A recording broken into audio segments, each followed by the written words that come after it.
So here's the question. Should kosher supervision stay in the kitchen?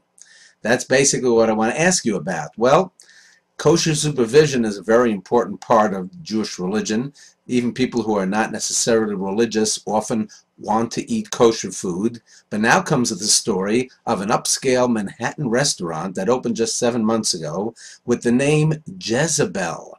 The Jezebel restaurant. Well, Jezebel, some of you may know if you're studying Kings 1 and 2, Jezebel was a queen about the 9th century and before the Common Era, and she was an evil lady.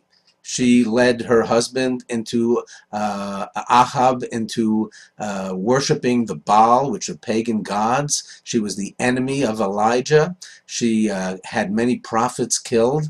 And here's a restaurant that uses her in the name of the restaurant. Well, let me ask you, would you walk into the Jezebel restaurant? And should a supervising agency, which claims to say that this restaurant is kosher, would you say that it's okay to name the restaurant Jezebel? Well, not the new kosher supervision. They went to the Orthodox Union. They asked them to supervise the restaurant. And guess what? They said, we'll do it if you change the name of the restaurant. We refuse to give kosher supervision on a restaurant with that name. And a lot of people are up in arms. What does kosher supervision have to do with the name of the restaurant? Let it stay in the kitchen. Stay out of the advertising. Don't do the marketing for us. And the OU, the Orthodox Union, said, no, if you want to use our service, we have to dictate even what the name of the restaurant is. And since Jezebel has all kinds of negative connotations, we're not willing to put our stamp of approval on your restaurant, period.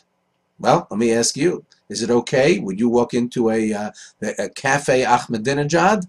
That's a good question. Does kosher supervision just belong in the kitchen? Or is it okay for them to say that it's not only what's going on in the kitchen with the pots and pans, but it has to do with the signs and whatever pictures are up in the restaurant, etc.?